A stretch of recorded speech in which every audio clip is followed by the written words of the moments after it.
Welcome back to Superbly Said Advanced English Vocabulary and Phrases. Great to be diving in again. Yeah, absolutely. Today we're doing a deep dive into some really brilliant phrases and idioms. These are actually drawn straight from a SpeakDuo lesson. Ah, nice. And, if you're looking to really boost your English speaking confidence, you can always check out SpeakDuo.com. It's a great place to meet people from all over, practice English on live video calls. Fantastic way to get that real-world practice. Totally. So this deep dive, it's really geared towards you advanced English learners out there, people looking to add that genuine nuance, a bit of color and flair to your communication. Right. We're talking about those expressions that make your English sound, well, really alive. Exactly, not just textbook English. And that's so important, isn't it? When you're aiming for that higher level of fluency, it's really about moving beyond just correct grammar and having a big vocabulary. Sure. It's about understanding the subtle layers, the cultural hints, the specific times and places where these phrases really hit the mark. Yeah. Using them shows more than just knowledge. It shows a kind of intuitive feel for English. Yeah. Helps you connect better, whether it's just a casual chat or, a more complex professional conversation. Okay, let's get into our first phrase then. This one feels very current, very informal. You hear it quite a bit. To be down bad for someone. It sounds almost, negative, like a complaint. What's the real feeling behind it? It definitely has a specific emotional weight, yeah. To be down bad for someone, it's slang, and it means being, extremely infatuated with someone. Totally lovesick. Okay, so not just a little crush. Oh, way beyond that. When you hear someone's down bad, think intense, overwhelming, sometimes even obsessive attraction. Wow. Yeah, like someone who's so completely smitten they can hardly think straight, or they're constantly trying to text or call or just be near this person. Right. The feeling can lean towards desperation, maybe especially if the feelings aren't returned or if the person is, say, an ex. Ah, the ex situation. Exactly. And that bad part, it kind of hints that this intense feeling is almost harming the person feeling it. They might be acting foolishly or feeling really low because of it all. Okay, so let's compare that. If having a crush is that initial spark, maybe a bit hopeful, a bit nervous, Yeah, light and fluttery. then down bad sounds like you're, consumed by it. How's it different from, say, being smitten? That also sounds quite strong. That's a really good comparison. Having a crush is definitely lighter, often new, exciting, sometimes quite innocent, Being smitten is closer in intensity, yeah. It suggests being deeply charmed, captivated. But smitten usually feels more positive, almost charming itself. Like on your wedding day. Exactly. You could be totally smitten. It's a wonderful, positive feeling. Down bad, though, while it shows intense infatuation, often has this slightly self-deprecating edge. Or maybe a bit of pathetic humor. It hints at a level of obsession that might be a bit much, maybe a little unhealthy, or at least really, really obvious and maybe slightly embarrassing for the person going through it. Right, that feeling of being so totally gone for someone, it's almost bad for you. Precisely. You've lost perspective. And the example sentence really paints that picture. He's really down bad for his ex. He still texts her every day. That hits it perfectly. It captures the extremely into and lovesick parts, but also that potentially unhealthy side. The still texts her every day bit. Yeah, that detail shows this persistent, almost compulsive drive, even though the relationship's over. It screams inability to move on, a really deep longing. More than just missing someone. Oh, yeah. It's an intensity that can lead to actions others might see as excessive, maybe even a bit worrying. You could maybe use it at work, jokingly. You could, carefully. Like, wow, Tom is really down bad for that promotion. He's pulling all-nighters and emailing the boss at midnight. It suggests that extreme, almost desperate focus. Okay, so for you listening, have you ever been down bad or seen someone who was? Our sample answer was, I was definitely down bad for my college crush. It was obvious. That's such a relatable answer, isn't it? And adding it was obvious gives it that touch of self-awareness, maybe a bit of humor about it now. Yeah, looking back. It implies the infatuation was so intense, so all-consuming, that everyone could see it. A feeling many of us probably remember, right? Absolutely. So yeah, this phrase is perfect for informal chats, like talking with colleagues about office stuff. You might whisper, okay, Sarah seems really down bad for the new guy in marketing. She finds any excuse to talk to him. Oh, Or even in, say, an IELTS speaking test. If the topic allows for its strong emotions, relationships, and you feel comfortable using something informal but expressive, it could be a really memorable way to describe an intense past feeling. Shows range. Nice. Using modern, authentic language. That's the goal. Okay, let's switch gears completely. From that intense informal slang to a real classic, a universally known proverb. Slow and steady wins the race. Yes, the tortoise and the hare. Much more grounded, much more timeless. Definitely. What's the core message here? Well, it simply means that taking your time, being consistent, being methodical, that approach ultimately leads to better, more lasting results than just rushing headlong into things. Right, like the fable teaches. Exactly. It's all about perseverance over just, raw speed or talent. The underlying idea is the value of sustained effort, being thorough, having patience. Not cutting corners. Precisely. It's a reminder that rushing often leads to mistakes or burnout or just superficial work, whereas that deliberate, consistent pace builds something solid for the long term. Like learning a skill or building a business. Perfect examples. Or saving money. Any long-term goal really benefits from that steady compounding effort. So how does it compare to something like haste makes waste? They both warn against rushing, don't they? They do share that cautionary note, absolutely. But there's a subtle difference in focus, I think. Yeah. Haste makes waste feels more like a direct warning about the immediate negative results of rushing. You'll mess up, make something shoddy, have to redo it. It's about avoiding errors. Okay. Slow and steady wins the race, though, feels more proactive, more strategic. It's not just about dodging bad outcomes. It's about actively choosing a better, more sustainable way to achieve the best outcome. Focusing on the positive result. Yeah, it emphasizes the benefits of consistency and patience, strategic pacing to win, not just damage control. Got it. And the example sentence captures that deliberate choice. I'm not rushing my project. Slow and steady wins the race. Exactly. It's often used to justify that methodical approach, either to yourself or to someone else who might be pushing for speed. Like a boss breathing down your neck. Potentially, yeah. It shows confidence in your process, even if it looks slower. You might say to your boss about a really complex report, look, I know the deadline's tight, but with this data analysis, slow and steady wins the race. We need accuracy above all. Demonstrates thoughtfulness. Right. Quality focus. So, for you listening, where in your life do you think slow and steady wins the race? Our sample answer was, for me, it's definitely learning a language. Progress takes time. And that's just spot on for our listeners, isn't it? Language learning is the perfect example. It really is. You don't become fluent by cramming for a week. It's that daily, consistent effort, maybe just 15 minutes reviewing words, doing a grammar exercise, listening a bit. Those small steps add up. Hugely. They accumulate into real proficiency over time. It's a fantastic answer for an IELTS question about learning or personal development or perseverance. Shows reflection and good idiom use. And in work. Oh, definitely. Maybe building client relationships. A manager might say, look, gaining their trust won't happen overnight. Slow and steady wins the race here. Consistent updates, reliable service, that's what builds loyalty, not one flashy presentation. Makes sense. Building trust takes time.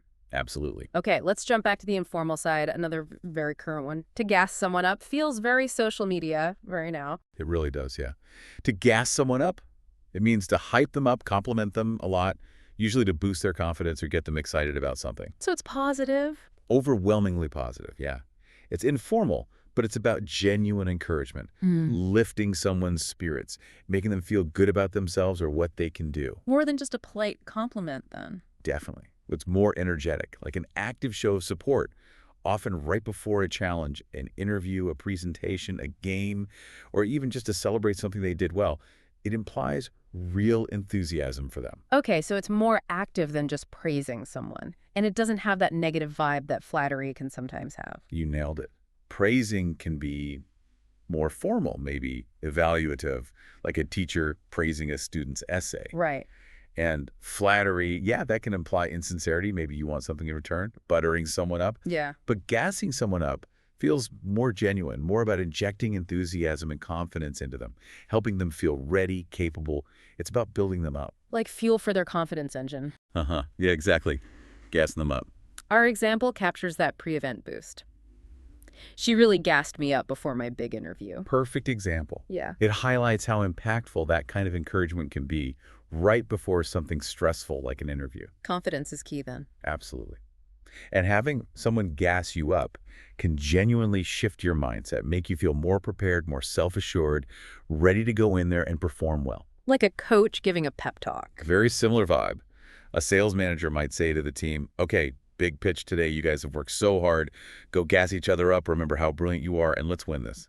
It's a morale booster. So for you listening, do your friends gas you up when you need that confidence? Our sample answer was, absolutely. They're great at reminding me of my worth. And that really shows the supportive side of good friendships, doesn't it? Totally. It shows that gassing up is part of how friends lift each other, fight off that self-doubt or anxiety. It's about affirmation, reminding someone they're capable, they're valuable. Useful phrase for talking about friends. Definitely. Could easily fit into an IELTS answer about friendship or overcoming challenges. And professionally, too, maybe a mentor gasses up their mentee before they lead their first big meeting. You've got this, you know the material backwards, go own that room. Empowering them. Exactly. Okay, next. To get up the guts to do something. This one creates a strong image, like an internal battle. It really does, doesn't it? To get up the guts means you gather the courage needed to do something that feels difficult, scary, or intimidating. The emphasis is on the gathering part. Yes, very much so. Yeah. It highlights that internal struggle. It's not just about being brave afterwards. It's about actively overcoming your own fear, your hesitation, your anxiety before you take the leap. So it takes effort. Significant effort, yeah. Emotional, psychological effort. Pushing past a real internal barrier. And it applies to so many things. Personal fears, making tough choices, asking for that raise, speaking up about something important, changing careers. Big things and small things. Exactly. Anything that feels scary to you. So how is it different from just being brave or taking a risk or maybe mustering the courage? That sounds similar. Good questions. Being brave is more like a quality, a state. Taking a risk is the action itself. Getting up the guts focuses specifically on that process of finding the courage inside yourself, that mental wrestling match before the act. The internal preparation. Right. Mustering the courage is very close, often interchangeable. Both mean gathering inner strength. But get up the guts. It feels a bit more, I don't know, visceral, raw, like you're really fighting against a strong sense of fear or even dread. Mustering might sound a touch more formal, maybe more deliberate. Guts feels more colloquial, earthier. Like you're pulling it up from deep inside. Something like that, yeah. A grittier struggle. And the example sentence, he finally got up the guts to ask her out, is super relatable. Oh, totally. Asking someone out can be terrifying. The fear of rejection is huge for many people, so it's a perfect example of needing real courage. And the word finally helps too. Yes. Finally implies there was hesitation, maybe some internal debate, maybe missed chances before he actually did it. It taps into that very common human experience of overcoming social nerves. So you could use it talking about challenges. Definitely. In an interview about your career, it took me a few months to get up the guts to pitch that unconventional project idea to the board, but it ended up being a huge success. Shows initiative and overcoming obstacles. Precisely. So what's something you had to get up the guts to do? The sample answer. I had to get up the guts to give a speech at my sister's wedding. Ah, public speaking. A classic fear. For many people, it's right up there. Top of the list.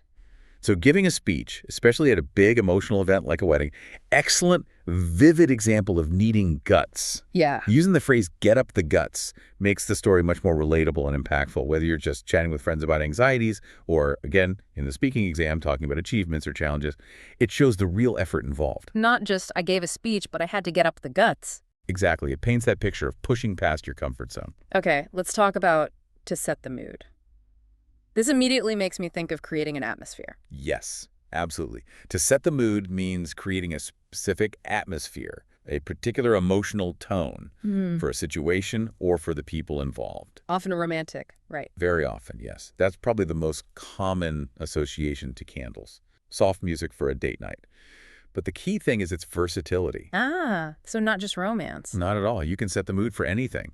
A relaxing evening alone, a fun party atmosphere, a serious, focused mood for a business negotiation, a quiet, contemplative mood for studying. Even a somber mood. Yes, potentially. It's about intentionally using elements, lighting, sound, smell, conversation style, even body language to shape the environment and evoke a specific feeling. Intentionally curating the vibe. That's a good way to put it.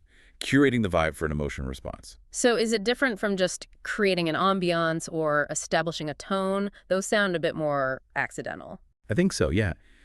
Creating an ambiance might just happen or be purely aesthetic, maybe without a strong emotional goal. Establishing a tone often refers more to communication, like starting a meeting with a serious tone. Okay. But setting the mood feels much more active, conscious, deliberate. You are orchestrating things, sensory cues, social cues aiming for a specific feeling. Manipulating the environment in a way. Manipulating might sound negative, but yes, intentionally shaping it to get a particular emotional state. Like a spa uses calming music and scents to set a relaxing mood. Got it. Our example, candles and soft music always help set the mood, uses those classic romantic elements. Right. They're universally recognized triggers for a certain kind of atmosphere. Warm, inviting, intimate, calm, the dim light, the soothing sound. They work together. It creates a sensory experience. Exactly. But think professionally, too. Before a tricky client meeting where you need collaboration, you might try to set the mood by offering coffee, having comfortable chairs, starting with some friendly chat, making it feel less confrontational, more open. Smart. Shaping the interaction. It is. So what's your favorite way to set the mood for a relaxing evening? Sample answer? Dim lights, jazz music, and a cup of tea always do the trick. That sounds lovely, doesn't it? Specific, relatable details. The dim lights reduce stimulation, jazz provides a smooth background, tea is comforting. It's a holistic recipe for calm. Appeals to multiple senses. Yes. And again, think beyond personal life. A manager might set a creative mood for a brainstorming session with colorful pens, big whiteboards, maybe some upbeat music playing softly, snacks, encouraging free thinking. Designing the environment for the task. Exactly. Intentional design for the desired outcome. Okay, let's move to show, don't tell. This sounds like practical advice, maybe from writing class. It absolutely is common in writing advice, but it applies so much more broadly. Show, don't tell basically means it's more effective to demonstrate your meaning through actions, evidence, or examples, rather than just stating it directly with words. Let your actions speak. Precisely. The idea is that actions are usually more convincing, they feel more sincere, they have more impact than just saying something. People tend to trust what they see you do more than what they hear you say. Makes sense. It's fundamental in storytelling. Show a character is brave by having them run into the burning building. Don't just write, he was brave. It's key in leadership, lead by example. And it's huge in relationships, showing you care matters more than saying it. Demonstrating it. Yes, demonstrating value, competence, love, whatever it is, instead of just claiming it. So how does this differ from, say, walking the talk or practicing what you preach? Those are about consistency, right? That's a sharp observation. Yes, Yeah. Walking the talk and practicing what you preach are primarily about integrity, about aligning your actions with your words or beliefs. Yep. Being consistent, being authentic. Okay. Show, don't tell is broader. It's more about the effectiveness of communication. It argues that demonstrating something, love, skill, progress, a problem, communicates the message more powerfully, more memorably than just stating it. So it's about impact. Exactly. You can walk the talk, but still rely too much on telling people things. This principle says showing is simply more persuasive, more impactful communication. Got it. And the example sentence is a relationship fundamental. If you care about someone, show them. Don't just tell them. Perfectly captures it. It highlights that basic human truth. How do you show care? Spending quality time, doing thoughtful things, listening properly, being supportive consistently. Acts of service, remembering details. All those things, they build trust, deepen the connection, provide that tangible proof that words alone often lack. We need that reassurance in relationships. So for you listening, do you believe more in showing or telling your feelings? Our sample answer. I think showing is more powerful. Actions mean more. And that resonates with so many people, right? That feeling, that tangible proof, effort, commitment shown through actions feels more real, more meaningful. Deeds, not words. Essentially, yes. Professionally, think about project updates. A manager might say, don't just tell me the team is working hard. Show, don't tell. Let's see the progress on the shared dashboard. It's about evidence and credibility. Or in an IELTS answer about values, you could say you show loyalty through actions, not just words. Great example. It demonstrates your understanding through application. Okay, next up. To flourish. Such a positive word. Makes me think of plants growing well. That's a perfect mental image for it, yeah. To flourish means to grow, develop, or thrive in a really healthy, successful, and vigorous way. reaching your potential. Healthy and successful. Yes, and what's key is the holistic nature. It's not just surviving or doing okay. It implies comprehensive, positive growth mentally, emotionally, maybe physically, professionally. All aspects firing well. Like that thriving plant. Exactly. It suggests organic, sustained, vibrant growth, a state of overall well-being and positive development, really blossoming. So it's more than just succeeding or prospering or even excelling. Much more, I think. Succeeding is often about hitting a specific target, succeed in an exam. Prospering usually leans towards financial or material success, a prosperous company. Right. Excelling means doing outstandingly well in one particular thing, excelling at maths. But to flourish, that suggests a broader, more qualitative thriving across life. A dynamic state of growth. Yes, continuous positive development, vitality, fulfillment. Not just good at one thing, but genuinely blossoming as a whole person or entity. Reaching full potential across the board. That's a great summary. Our example sentence highlights the role of environment. She started to flourish once she moved to a new city. Yeah, that beautifully shows how a change of scene can sometimes provide the right conditions for someone to really thrive. Finding the right soil, sticking with the plant metaphor. Exactly. Maybe the new city offered better opportunities or supportive connections or just a culture that suited her better, allowing her to grow in this really positive way. Finding your ecosystem. You could use it about work culture, too. Oh, definitely. Since we implemented the new mentoring program, our junior staff have really started to flourish. They're more confident, taking on more responsibility. Shows the positive impact of the environment. It does. What helps you flourish in your personal life? Sample answer. A peaceful home and good friends really help me flourish. And that points to those crucial foundations, doesn't it? A stable, supportive environment and strong relationships. Often, those are the bedrock that allows people to grow and reach their best selves. Essential ingredients. They really are. It's a thoughtful answer for an IELTS question about happiness or well-being. Professionally, a company might say, we believe creating a culture of psychological safety helps our employees flourish, which leads to innovation and loyalty. Creating the conditions for growth. That's the heart of it. Okay, let's tackle to vet someone or something. This one sounds serious, like an investigation. It definitely implies seriousness and thoroughness. To vet means to examine someone or something very carefully, very critically, usually to check their suitability, their background, their trustworthiness, or maybe their authenticity. Finding out if they're okay. Essentially, yes. But it's a rigorous process. The goal is to make sure they meet certain standards, they're reliable, they don't pose a risk. It implies a deep dive, not just a quick look. Due diligence. Exactly. It's used everywhere. Vetting job applicants, vetting suppliers, vetting information sources for accuracy, vetting security personnel, and, as the example shows, even vetting people in personal contexts. So it's more involved than just screening someone or checking references. Those feel like first steps. They often are just first steps. Yeah. Screening might be a quick filter based on basic criteria. Do they have the required degree? Checking references is one specific part of vetting, calling past employers. But vetting implies a much more comprehensive investigation. It could involve background checks, multiple interviews, maybe checking social media, verifying everything, assessing character, looking for red flags. Full process. Yes, especially when the stakes are high.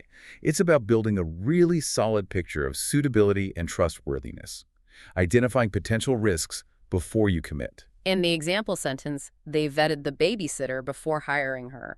Makes the importance crystal clear. Absolutely. That's a high-trust, high-responsibility situation involving a child's safety. Yeah. You wouldn't just do a quick screen. You'd vet them thoroughly, check references, background, experience, maybe even observe them interacting with kids. The consequences of getting it wrong are huge. Exactly. That's often when vetting is most critical. Professionally, you'd vet a potential business partner thoroughly before signing any contracts, checking their financial health, reputation, legal history. Protecting yourself. Absolutely. Risk mitigation. So, for you listening, do you usually vet someone before going on a date? Sample answer. Yes, I always check mutual friends and social media first. And that shows how this concept has become really common in personal life, too, especially with online dating. A modern safety check. It is, using available info, mutual friends, online presence to get a basic sense of someone's trustworthiness or compatibility before meeting them. It's pragmatic self-vetting. Shows the phrase applies broadly. It does. And in business, it's even more formal. Our company has a strict process to vet all international suppliers, ensuring they meet our ethical sourcing standards and quality controls, protecting the brand and operations. Makes sense. Okay, last one. To be on fire. This sounds exciting. High energy, peak performance. It definitely conveys excitement and peak performance. To be on fire means you're doing incredibly well, performing at an exceptional level, really impressing people, or sometimes even just looking fantastic. So it's versatile. Performance, looks. Very versatile. It can be about work. She's on fire with her sales targets. Sports. That player's on fire tonight. Creativity. His writing has been on fire lately. Or just a general period of great success and luck. Everything I touch turns to gold. I'm on fire. Or appearance. Yes.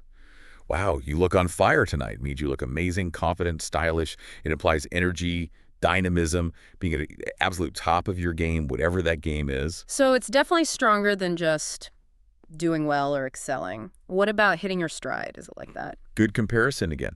Doing well is, it's satisfactory. Excelling is performing highly in one area. Hitting your stride means finding your rhythm, becoming comfortable and effective after maybe a learning curve. Smooth, consistent performance. Okay. But on fire, that's like the next level up. It suggests a sustained period of exceptional, almost unstoppable brilliance. There's an excitement, a dynamism. You're not just efficient, you're dominant, dazzling. Like everything's clicking perfectly? Yes. Effortless excellence almost, with noticeable, impressive results. Our example connects it to results. She's been on fire at work lately. Promotion's coming soon. Perfect. It shows that being on fire isn't just feeling good. It's delivering outstanding, consistent results that get noticed and lead to tangible rewards like a promotion. Her contributions are exceptional. You hear it in sports all the time. Constantly. The whole team is on fire. They haven't lost a game all month. It emphasizes that sustained brilliance and high impact. So when was the last time you felt like you were on fire? Sample answer. Last month, everything was going my way. And that captures that amazing feeling, doesn't it? When things just seem to align, you feel super effective, productive, lucky even. Like you have momentum. Exactly. Unstoppable momentum. Challenges seem easy, opportunities just appear. Thinking about your own on-fire moments really helps you connect with the feeling behind the phrase. It's that peak state. A powerful feeling and a powerful phrase to describe it. Definitely. Okay, fantastic. We've covered a lot of ground. Now let's see how well you've absorbed these phrases. It's quiz time. All right, let's test that understanding. Ready. First question. What does it mean to be down bad for someone? Is it option A, to dislike someone despite being close? Option B, to be deeply infatuated or lovesick over them? Or option C, to feel regret after dating someone briefly? Feel free to pause the deep dive here if you need a moment to think about the answer. Okay, the correct answer is option B, to be deeply infatuated or lovesick over them. Remember, we talk about that intense, maybe even a bit obsessive feeling, like the example, he's really down bad for his ex. He still texts her every day. That level of intensity. Got it. Next question. If someone says slow and steady wins the race, they believe. Option A, being methodical leads to long-term success. Option B, speed is better than consistency. Or option C, winning requires unpredictability. Again, feel free to pause if you need to think it over. And the answer here is option A. Being methodical leads to long-term success. Think of the tortoise and the hare, or our project example. I'm not rushing my project. Slow and steady wins the race. It's all about patience and consistency for the best results. Perfect. Question 3. What does it mean to gas someone up? Option A, to confront them with harsh honesty. Option B, to hype them up with compliments or support. Or option C, to mislead them into overconfidence. Pause if you need to. What's the answer? The correct one is option B, to hype them up with compliments or support. Remember, she really gassed me up before my big interview. It's about giving that positive energy, that confidence boost. Excellent. Moving on. To get up the guts to do something means option A, to make a decision without thinking it through. Option B, to take credit for someone else's idea. Or option C, to gather courage to do something hard or scary. Take a second to pause if you like. Right. This one is option C, to gather courage to do something hard or scary. Like our example, he finally got up the guts to ask her out. It's about overcoming that internal fear barrier. Great. Here's the next one. What does it mean to set the mood? Option A, to influence the emotional or atmospheric tone. Option B, to adjust your expectations. Or option C, to share your feelings publicly. Feel free to hit pause. Okay, the answer is option A. To influence the emotional or atmospheric tone. Remember, we discussed using things like candles and soft music to deliberately create a specific feeling or atmosphere. Spot on. Question 6. If someone says, show, don't tell, they mean. Option A. Words are more powerful than gestures. Option B. You should avoid speaking in public settings. Or option C. Actions should demonstrate what you feel or mean. Pause here if you'd like. And the answer is definitely option C. Actions should demonstrate what you feel or mean. Think about, if you care about someone, show them, don't just tell them. Deeds speak louder than words in this philosophy. Exactly. 2 more. To flourish means to. Option A, to imitate someone's behavior. Option B, to thrive or develop in a positive way. Or option C, to blend into a difficult environment. Take a moment if you need it. This one is option B. To thrive or develop in a positive way. Like the person who started to flourish when she moved to a new city, that holistic positive growth. Perfect. And the final question. To vet someone before dating means option A, to investigate their background for trustworthiness. Option B, to judge their appearance and speech. Or option C, to test their patience under stress. Last chance to pause and think. All right, the correct answer is option A.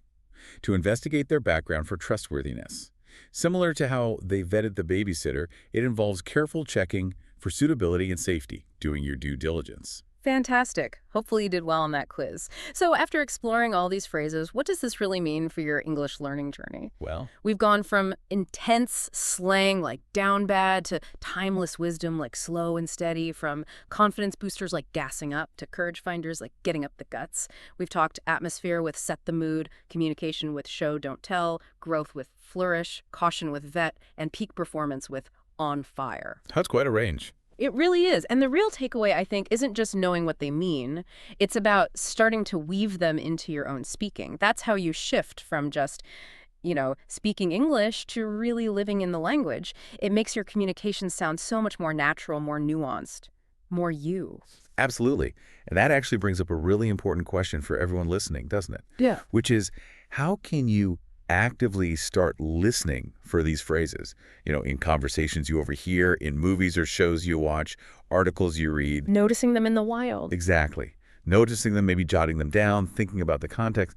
And then the crucial step, how can you confidently start integrating them into your own speaking so that you truly begin to flourish as an English speaker? Taking that step to use them. Yeah. It requires being an active observer, practicing, maybe even just saying them aloud to yourself first, and importantly, not being afraid to try them out in real conversations. Maybe you won't get it perfect the first time, but that's how you learn. Language is alive, it's always changing, and your fluency grows every single time you embrace that richness, that complexity. So keep listening actively, keep practicing, and definitely keep that curiosity buzzing. That's what turns study into real mastery. Wonderfully put. And for more insights like the ones we shared today, and especially if you want to practice using these phrases in real-time conversations with other learners from all over the planet, remember you can always head over to SpeakDuo.com. Great place to put theory into practice. It really is. Keep diving deep into the amazing world of English with us. We'll catch you on the next one.